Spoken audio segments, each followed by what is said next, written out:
Good morning all of you. आज हम पढ़ेंगे प्रकाश का परावर्तन।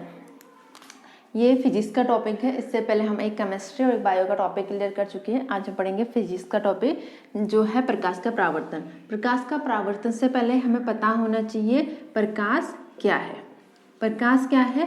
प्रकाश एक प्रकार की ऊर्जा है जिसकी सहायता से हम किसी भी वस्तु को देखने में सक्षम होते हैं। वस्तु को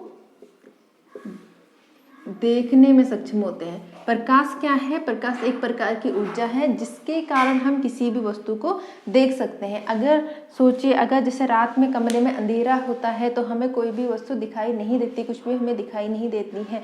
और जैसे ही हम लाइट खोलते हैं तो हमें क्या करते हैं, कमरे में रखी हुई एक एक वस्तु साफ दिखाई देने लगती है। इसका मतलब क्या है? अगर हमें कोई वस्तु देखनी है तो उसके लिए प्राइमरी चीज़ क्या होनी चाहिए?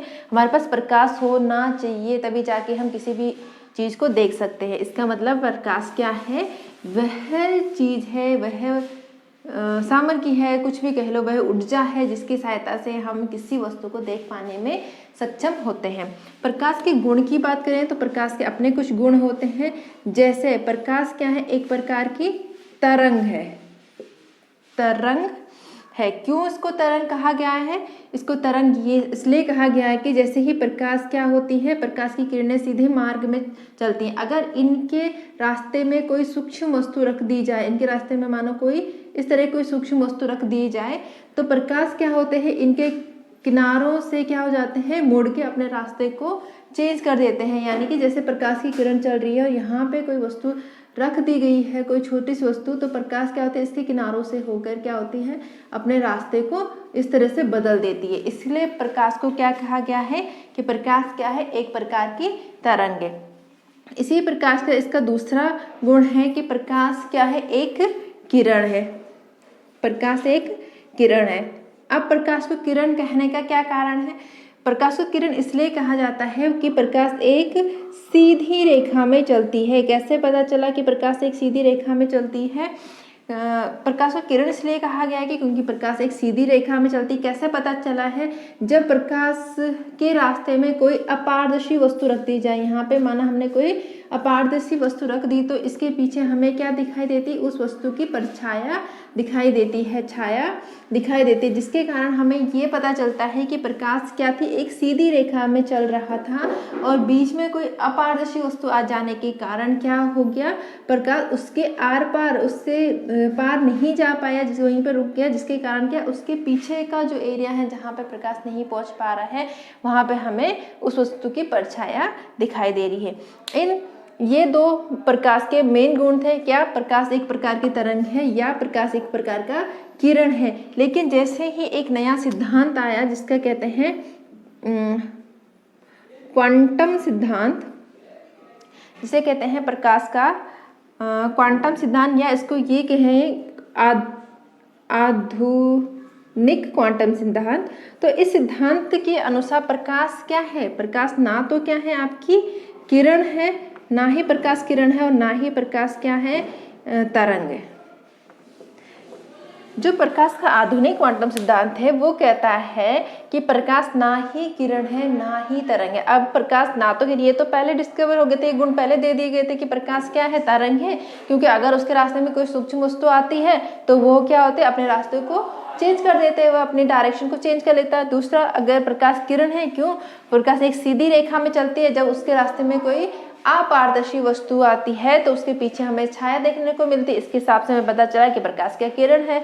लेकिन जैसे ही क्वांटम सिद्धांत की डिस्कवरी हुई, आधुनिक क्वांटम सिद्धांत आया, तो उसने कहा कि प्रकाश ना ही तरंग है ना ही किरण है। अब अगर प्रकाश तरंग भी नहीं है, किरण भी नहीं है, तो प्रकाश है क्या? इस सिद्धांत के अनुसार प्रकाश क्या है? छोटे छोटे कणों से मिलकर बना हुआ, जैसे कि पदार्थ है। पदार्थ क्या होता है? छोटे छोटे कणों से मिलकर बना हुआ है, जिसे क्या कहते हैं हम, प्रोटॉन, इलेक्ट्रॉन, न्यूट्रॉन, इन कणों से मिलकर क्या हुआ है, पदार्थ बना है। ऐसे ही उन्होंने कहा कि प्रकाश भी क्या है, छोटे कणों से मिलकर बना हुआ है और इन कणों को क्या कहा जाता है, फोटोन कहा जाता है। यानी प्रकाश क्या है, कण है, ना कि प्रकाश, ना ही कोई तरंग है, ना ही कोई क्या है, किरण है। प्रकाश क्या है, एक्चुअल में एक तरंग है एक कण है, इन कणों को क्या फोटोन कहा जाता है। और ये कण क्या होते हैं, इतने सूक्ष्म होते हैं कि आपस में मिलके इस तरह से जब मूवमेंट करते हैं तो हमें लगता है कि वो एक तरंग है। तो जो आधुनिक क्वांटम सिद्धांत था उसने ये एक्सप्लेन करा कि प्रकाश जो कण है और वो इतने छोटे पार्टिकल्स हैं कि वो आपस में जब मिल जाते हैं और तब गति करते हैं तो हमें ऐसा प्रतीत होता है कि कोई किरण या कोई क्या है तरंग चल रही है। और एक्चुअल में प्रकाश की जो यूनिट है वो क्या है, कण है, कणों से मिलके बना हुआ है। प्रकाश के कणों को फोटोन कहा जाता है। ये यहाँ पे थोड़ा सा इंपॉर्टेंट क्वेश्चन हो जाता है। इस तरह से हमें पता चला कि प्रकाश है क्या। अब प्रकाश हमें पता चल गया प्रकाश है क्या। हमारा टॉपिक है प्रकाश का परावर्तन। परावर्तन क्या होता है, प्रकाश समझ चुके हैं, अब जरा परावर्तन को समझ लीजिए। परावर्तन का मतलब होता है कि जब प्रकाश की किरण किसी सरफेस पे आकर टकरा के वापस जाती है तो उसे प्रकाश का परावर्तन कहते हैं। मतलब आकर वर्तन मतलब वापस हो जाना, किसी चीज का आके वापस हो जाना। जैसे माना ये क्या है, सरफेस है, माना ये क्या है, दर्पण है, और यहाँ से प्रकाश की किरण आई, इस सरफेस पे टकराई, इस दर्पण पे टकराई और टकरा के क्या होगी, वापस चलेगी। यहाँ से प्रकाश की कोई किरण आई, इस दर्पण पे टकराई, या कोई दूसरा सरफेस हो सकता है उस पर टकराए और टकरा के जब क्या चलेगी, वापस चलेगी। तो ये जो फिनोमेना है इसको कहा जाता है प्रकाश का परावर्तन। डेफिनेशन भी यही हो जाएगी कि प्रकाश की किरण का प्रकाश की किरण का किसी तल पे आकर टकराकर वापस जाने की प्रक्रिया को प्रकाश का परावर्तन कहा जाता है। प्रकाश की जो किरण आती है इस किरण को कहते हैं आपतित किरण, आपतित किरण। और प्रकाश की जो किरण टकरा के वापस जाती है इस किरण को कहते हैं परावर्तित किरण, परावर्तित किरण। और आपतित किरण और परावर्तित किरण जिस सरफेस पे क्या हो रहे हैं, आपस में मिल रही हैं, जिस सरफेस से वो टकरा के वापस जा रहे हैं, अगर वहां से हम एक सीधी रेखा खींच दे तो इस रेखा को कहा जाता है आपका लंब। ये तो हो गया आपका प्रकाश का परावर्तन। प्रकाश का परावर्तन प्रकाश की किरण का किसी सरफेस पे टकरा, किसी तल पे टकराकर वापस लौटने की प्रक्रिया को प्रकाश का परावर्तन किरण कहते हैं, प्रकाश का परावर्तन कहते हैं। जो किरण आती है उसे आपतित किरण, जो किरण टकरा के वापस जाते हैं उसे परावर्तित किरण। और जिस सरफेस पे, जिस तल पे दोनों किरण आपस में मिलती है उस तल से अगर कोई एक सीधी रेखा खींच दी जाती है तो उसे लंब कहते हैं। ये हो गया आपका प्रकाश का परावर्तन। प्रकाश के परावर्तन के दो मुख्य नियम हैं। पहला नियम है कि प्रकाश का, एक चीज और समझ लो पहले नियम से पहले, ये जो प्रकाश के आपतित किरण और अभिलंब के बीच में यहाँ पे जो क्या हो रहा है, कोण बन रहा है, आपको दिख रहा है, यहाँ से लौट के ये वापस जा रहा है, यहाँ पे जो कोण बन रहा है उससे बोलते हैं आपतित किरण और इसे I से डिनोट किया जाता है। और अभिलंब और जो ये परावर्तित किरण के बीच में जो क्या बन रहा है, कोण बन रहा है, इसे बोलते हैं परावर्तित कोण और इसे R से डिनोट करते हैं। अब नियम ये है कि आपतित कोण और परावर्तित कोण आपस में बराबर होते हैं। आपतित कोण, ये वाला कोण कहाँ बन रहा है, आपतित किरण और अभिलंब के बीच। परावर्तन कोण जो अभिलंब और परावर्तन किरण के बीच में बन रहा है उसे परावर्तन किरण कहते हैं, परावर्तित कोण कहते हैं। ये दोनों आपस में बराबर होते हैं। पहला नियम है कि आपतन कोण और परावर्तन कोण आपस में बराबर होते हैं। दूसरा जो नियम है वो ये है कि आपतित बिंदु यहाँ पे दिख रहा है, परावर्तित बिंदु यहीं पे दिख रहा है और अभिलंब यहीं पे, यानी आपतित किरण, परावर्तित किरण और अभिलंब तीनों एक ही तल में होते हैं। दूसरा नियम क्या हो गया, आपतन, परावर्तन तथा लंब या अभिलंब कह लो, अभिलंब दोनों एक ही चीज हैं, तीनों एक ही तल में होते हैं, तीनों एक ही तल में होते हैं। तो ये हो गया प्रकाश का परावर्तन क्या होता है और प्रकाश के परावर्तन के नियम। प्रकाश के परावर्तन के दो नियम है।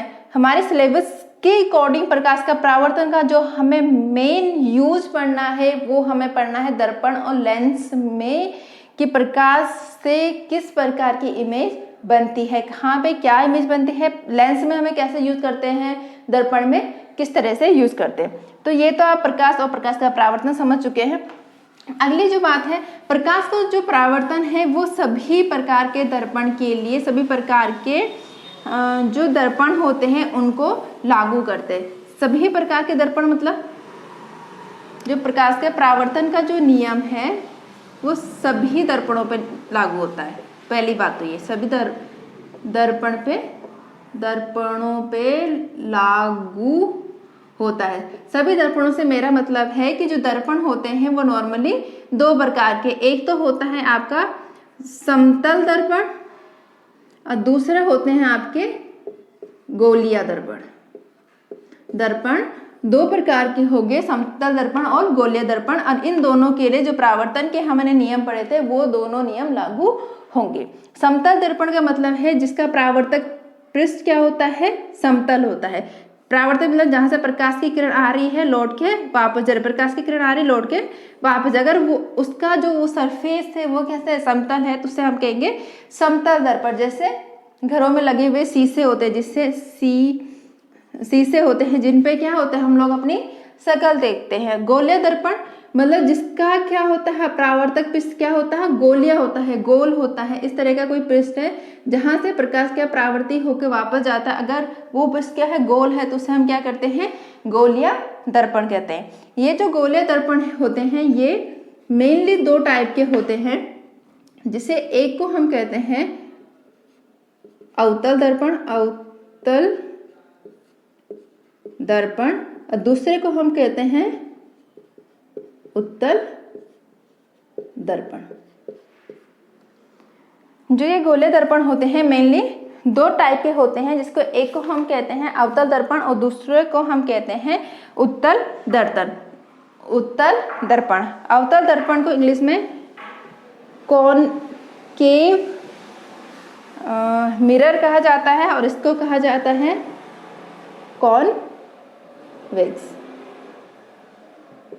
कॉन्वेक्स मिरर कहा जाता है।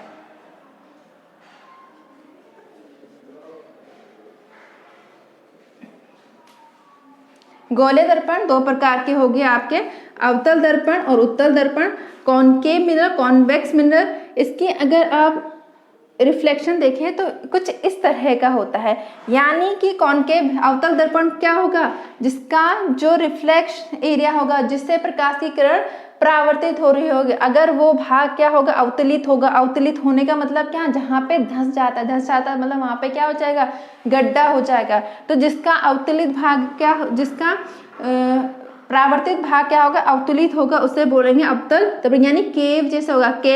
कॉनकेव बोला, केव यानी गुफा, जहाँ जब प्रकाश की किरण हम ऐसे लगेगी किसी गुफा में जा रही है तो उसे हो जाएगा कॉनकेव मिरर। जिससे जैसे ये दिख रहा है, यहाँ पे जो परावर्तित भाग है हमारा ये है, यहाँ से प्रकाश की किरण होती है लौट के वापस जाएगी, परावर्तित होकर वापस जाएगी, यानी कि इसका जो रिफ्लेक्टिंग सरफेस है वो कौन सा है, केव जैसा है, गुफा जैसे दिख रहा है। अवतलित भाग यानी दबा हुआ भाग जो हमें दिख रहा है, तो ये हो गया आपका अवतल लेंस। ये वाला एरिया पॉलिश किया होता है, यहाँ से प्रकाश की किरण आती है, परावर्तित होकर वापस चली जाती है, इसे कहते हैं हम आपका अवतल दर्पण। उत्तल दर्पण कैसे, उत्तल मतलब जिसका जो क्या होता है, रिफ्लेक्टिव एरिया होगा, जो परावर्तित भाग होगा वो क्या, उथला हुआ होगा। उथला हुआ मतलब ऊपर की ओर होगा। उथला और अवतल समझ रहे हैं ना, नाम में ही उसके मतलब छिपे हुए हैं। मतलब उत्तल है जिसका परावर्तित पृष्ठ क्या, उथला हुआ होगा। उथला हुआ मतलब ऊपर की ओर होगा, जैसे कि इसका परावर्तित पृष्ठ क्या हो जाएगा, ये वाला हो गया। प्रकाश की किरण आएगी, यहाँ से वापस लौट जाएगी, आएगी वापस लौट। तो इसका आप देख रहे होंगे कि इसका परावर्तित पृष्ठ क्या है, उथला हुआ है, जबकि इसका क्या, अवतलित है, नीचे धंसा हुआ है। तो ये इसका परावर्तित पृष्ठ हो जाएगा। और इस ओर क्या होगी, इसकी पॉलिश की हो जाएगी, जिससे प्रकाश की किरण आर पार ना जाके रिफ्लेक्ट हो गई या परावर्तित होकर वापस आ जाती है। इस तरह से गोलीय दर्पण, आपके पास गोलीय दर्पण है, दो दर्पण पढ़ने हैं, अवतल दर्पण और उत्तल दर्पण। समतल दर्पण आप जो अपने घरों में शीशे देखते हैं, समतल दर्पण है। समतल दर्पण के सामने खड़े होकर देखिए कि आपकी इमेज कैसी बन रही है, सीधी बन रही है, उल्टी बन रही है, छोटी बन रही है, बड़ी बन रही है, शीशे से कितनी डिस्टेंस पे बन रही है ये मैं नहीं बताऊंगी, ये आप खुद प्रैक्टिकल करके देखिए अपने घर में, आपको ज़्यादा लंबे टाइम तक और स्पष्ट तरीके से आपको ये पता हो गया। मैं इसका आंसर कल आपको दूंगी कि किस तरह की इमेज उसमें दिखाई देती है। फिलहाल आप आज के लिए देखिए कि किस तरह की इमेज दिखाई दे रही है। थोड़ा सा दर्पण के बारे में देख लेते हैं कि दर्पण के जो पॉइंट होते हैं क्या क्या होते हैं, हम दर्पण में कैसे पढ़ते हैं, इस चीज़ को देख लेते हैं। दर्पण की बात करें, अगर हम दर्पण को देखते हैं, हम कुछ इस तरह से बनाते हैं, अवतल दर्पण बनाइए, उत्तल दर्पण बनाए, इस तरह से बनेंगे। अवतल होगा तो इसका क्या होगा, रिफ्लेक्टिव एरिया ये वाला हो जाएगा, और उत्तल होगा तो रिफ्लेक्टिंग एरिया कौन सा हो जाएगा, ये वाला हो जाएगा। इस तरह से अगर हम देखते हैं, अगर हम दर्पण को देखें तो दर्पण कुछ इस तरह से बनाते हैं, ऐसा लगता है कि जैसे ये किसी क्या हो गया, किसी गोलाकार आकृति से किसी गोले से काटा गया होगा। ऐसा लग रहा है ना, कोई गोल आकृति गोला रहा होगा, उसको हमने बीच में काट दिया और उसका एक भाग हमारे लिए क्या बन गया, दर्पण बन गया। समझ गए?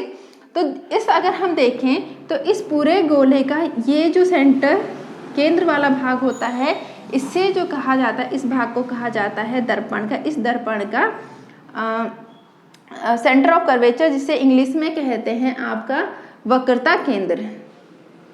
वक्रता केंद्र इंग्लिश में कहा जाता है सेंटर ऑफ कर्वेचर, हिंदी में कहते हैं वक्रता केंद्र, और इसको करते हैं हम सी से डिनोट। ये केंद्र दर्पण का केंद्र नहीं है, ये केंद्र जो है किसका है, इस गोले का केंद्र है, और दर्पण के लिए हम उसे कहते हैं वक्रता केंद्र। इस जो ये आपका दर्पण है, इस दर्पण का जो केंद्रीय भाग होता है, जो सेंटर वाला भाग होता है, इसे हम कहते हैं ध्रुव। इसे ध्रुव कहा जाता है और इसे P से डिनोट करते हैं, इंग्लिश में कहते हैं पोल। और इस सेंटर ऑफ कर्वेचर, इस केंद्र भाग को और इस ध्रुव के बिंदु को आपस में मिला दें तो ये मिलाने वाली जो रेखा होती है, इसे कहते हैं मुख्य अक्ष। मुख्य अक्ष प्रिंसिपल लाइन कहते हैं इसे प्रिंसिपल लाइन कहा जाता है। और ये प्रिंसिपल लाइन या मुख्य अक्ष के जो केंद्र का भाग होता है, जो बिल्कुल सेंटर वाला भाग होता है, इसे कहते हैं हम, इसे F से डिनोट करते हैं, उसे कहा जाता है फोकस बिंदु। आपको कितनी चीज पता चल गए, जो ये सेंटर वाला भाग होता है इसे कहा जाता है वक्रता केंद्र, जो दर्पण का केंद्र बिंदु होगा उसे कहा जाता है ध्रुव, जिसे P से डिनोट करते हैं। ध्रुव और वक्रता केंद्र को मिलाने वाली रेखा को कहा जाता है मुख्य अक्ष, और मुख्य अक्ष की जो केंद्र बिंदु होता है उसे कहा जाता है फोकस। इतने पॉइंट क्लियर हो गए। अगर आप देखें तो अगर आप C और P को देखें, यानी मुख्य अक्ष को देखें, तो आपको दिख रहा होगा ये जो गोला है, इस पूरे गोले का क्या दिख रहा है, ये क्या दिख रही है, त्रिज्या दिख रही है। यानी कि CP क्या है, आपकी त्रिज्या है। किसकी त्रिज्या, इस गोले की त्रिज्या, ना कि दर्पण की त्रिज्या। वो एक गोला जिससे दर्पण को काटा गया है, उसकी त्रिज्या CP क्या है, त्रिज्या है। दूसरा आप देखें, अगर हम फोकस को देखेंगे तो फोकस क्या है, CP और CP के केंद्र बिंदु, यानी फोकस क्या, पहले देख ले, जो CP होता है, इस F और P, CP के जो केंद्र बिंदु से फोकस कहते हैं, और फोकस और ध्रुव के बीच की दूरी को, या फोकस और वक्रता केंद्र के बीच की दूरी को फोकस दूरी कहा जाता है। फोकस दूरी कहते हैं, यानी यहाँ से यहाँ तक का जो एरिया है इसे कहेंगे फोकस दूरी। अगर आप फोकस दूरी को देखें तो आपको ये देख रहा होगा, जब यहाँ से यहाँ तक की जो एरिया, इसे हम त्रिज्या कह रहे हैं, तो फोकस दूरी के बीच में है, यानी कि फोकस दूरी क्या, त्रिज्या की आधी होती है। यानी कि आपका जो क्या हो गया, FP हो जाएगा, वो क्या हो जाएगी, आपकी त्रिज्या की आधी हो जाएगी, त्रिज्या अपॉन 2 हो जाएगा। तो ये इतनी बात समझ आ गई। दूसरी जो इम्पोर्टेंट बात है वो ये है कि दर्पण में हम जितनी भी दूरियों को नापते हैं, वो सभी दूरियां हम फोकस पोल से, यानी ध्रुव से नापते हैं, ना कि हम केंद्र से ना। जितनी भी दूरियों का पर अगर हम नापे, जब इमेज फॉर्मेशन पढ़ेंगे वहाँ पे हम पढ़ेंगे कि हमारी इमेज कहाँ पे बन रही है, तो उसकी जो लेंथ को नापते हैं वो हम नापते हैं पोल से, यानी कि ध्रुव से नापते हैं।